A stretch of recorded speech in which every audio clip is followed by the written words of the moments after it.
Queria que antes você abrisse comigo a sua Bíblia no livro do profeta Isaías, Isaías 43, versículo de número 16. Isaías 43, versículo de número 16. Vamos ler aqui a palavra do Senhor. Tenho certeza que Deus tem algo lindo para falar comigo, algo lindo para falar com você nesse dia, em nome de Jesus.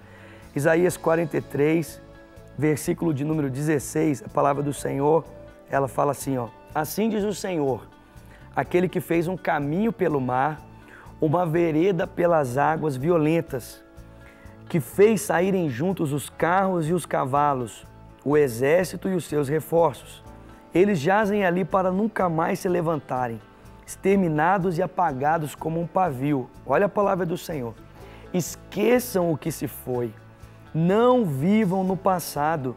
Vejam, eu estou fazendo uma coisa nova. Ela está surgindo, vocês não a reconhecem?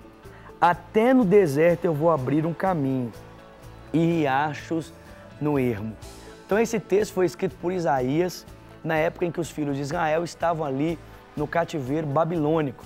Você deve se lembrar que o Senhor permitiu, por causa da idolatria e do coração obstinado do povo, que eles fossem levados para o cativeiro. Então Israel teve um tempo, o reino do norte teve um tempo no cativeiro ali, juntamente com o reino do sul no Egito, mas depois que o reino do sul foi destruído, então o pessoal do reino do norte, o reino de Judá, foi levado então para o cativeiro babilônico. E ali eles haviam perdido a esperança. E o Senhor então começa por meio dos seus profetas, Isaías, pelo profeta Jeremias, pelo profeta Ezequiel, que foram quase que contemporâneos. Deus começa então a falar para o povo o porquê de o povo estar naquela situação de caos, naquela situação de destruição. E Deus não começa apenas a dizer o porquê o povo está naquela situação, mas Deus também começa a dizer através dos profetas o que aconteceriam com as nações à volta de Israel por causa da relação equivocada de idolatria que elas tinham dentro do seu coração.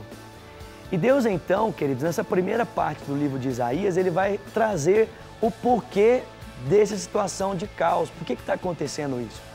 Mas na segunda parte do livro do profeta Isaías, Deus começa a trazer uma mensagem de esperança.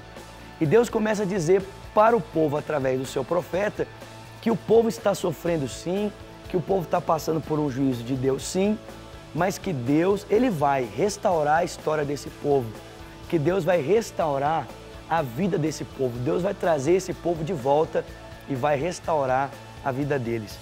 E uma das realidades que Deus diz para esse povo aqui, a partir desse entendimento de que há uma esperança de restauração, é que o povo se esqueça do passado, é que o povo não viva apegado ao passado. Às vezes, por medo do futuro, a gente fica na sombra do passado, mas às vezes a sombra do passado rouba da gente a perspectiva do futuro. Então, olha que coisa engraçada, porque quem tem medo do futuro se apega ao passado. E aí a pessoa vive no passado e não consegue enxergar o futuro. Mas quem não consegue se desvencilhar do seu passado, não consegue projetar o futuro, perde a realidade do futuro. Deus está dizendo para o povo, se esqueçam do passado, se esqueçam das coisas que já aconteceram. Talvez você esteja aí hoje exatamente preso ao seu passado e o seu passado está roubando de você a perspectiva do futuro maravilhoso que Deus tem para a sua vida. Talvez você não consegue nem enxergar o que Deus está fazendo hoje. Talvez Deus está fazendo tanta coisa linda na sua vida hoje, mas você não consegue. E eu vou dizer algo, a gente não se apega só às coisas ruins do passado, não. A gente se apega também às coisas boas. A gente fica, como aquelas pessoas olhando para trás, falando assim, mas aquele tempo foi tão bom. Mas aquilo que Deus fez lá atrás foi tão bom. E a gente não consegue perceber aquilo que Deus está fazendo hoje. Por quê? Porque a gente coloca o óculos do passado e fica apegada às coisas que aconteceram lá atrás. Não, Deus está dizendo para os filhos de Israel, esqueçam das coisas do passado. Se você for olhar para o passado, olha para ele só para trazer à memória o que te dá esperança. Eu gosto de uma ilustração que uma vez eu ouvi o pastor Felipe Valadão dizer, que o Felipe estava falando o seguinte, que a gente dirige olhando para frente, a gente olha para o retrovisor Não é toda hora não, é só quando precisa. E é só para ter uma referência do que está vindo atrás de você, para que você não venha se perder. Então a gente está dirigindo, a gente tem que olhar para o retrovisor só de vez em quando. A vida é a mesma coisa. A gente olha para o retrovisor, é só para trazer à memória aquilo que nos dá esperança. É só para encher o coração de esperança, para que a gente possa continuar olhando para o futuro, para que a gente possa olhar também para aquilo que Deus está fazendo agora na nossa vida. Então não fica aí vivendo à luz do seu passado, à sombra do seu passado. Talvez você diga assim, ah, pastor, mas eu fiz tanta coisa ruim no passado. Sabe, meu passado ele é tão presente. Deixa eu dizer uma coisa para você. Não existe erro, não existe falha que o amor de Deus não possa perdoar. Se existe uma pessoa que não merecia estar sendo usada por Deus, sou eu. Eu não merecia estar aqui nesse lugar aqui não, né, substituindo o pastor André, eu não merecia. Mas Deus, ele é maravilhoso e Ele transforma a nossa vida. Né? Esses dias para trás eu estava assistindo o testemunho do pastor André, que ele contou no 4º Congresso de Louvor e Adoração. Tem esse vídeo lá no YouTube, você pode procurar lá.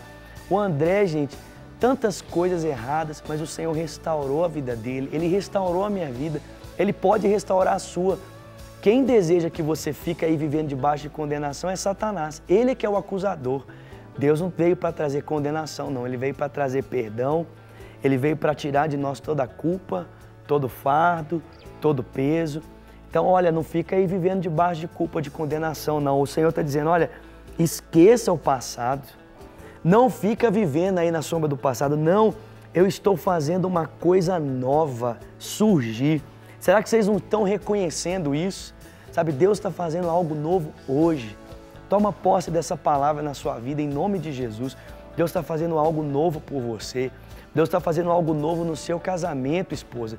Deus está fazendo algo novo no seu casamento, marido. Hoje, na parte da manhã, eu conversava com um casal ali no Seminário Teológico Carisma, um casal que por 15 anos na vida deles tiveram uma vida tão conturbada, tão atribulada, uma vida que era tão conturbada, tão atribulada, que refletia até mesmo o ato conjugal deles. Mas eles começaram a conhecer a palavra do Senhor e fazem 5 meses que a vida conjugal deles foi transformada. E a vida sexual deles, a vida conjugal, o leito deles foi transformado assim, de uma forma radical. Por que Deus não pode fazer isso na sua vida? Talvez você olhe e fale assim, ah, pastor, mas já passou tanto tempo, será que Deus pode fazer? Deus pode fazer, e não só pode, como Ele vai fazer na sua vida, em nome de Jesus, né? Quero terminar dizendo para você as palavras de Paulo em 2 Coríntios 5,17. Se alguém está em Cristo, ele é uma nova criatura. As coisas velhas já passaram e eis que tudo se fez novo. Toma posse dessa palavra sobre a sua vida. Toma posse dessa palavra sobre o seu coração.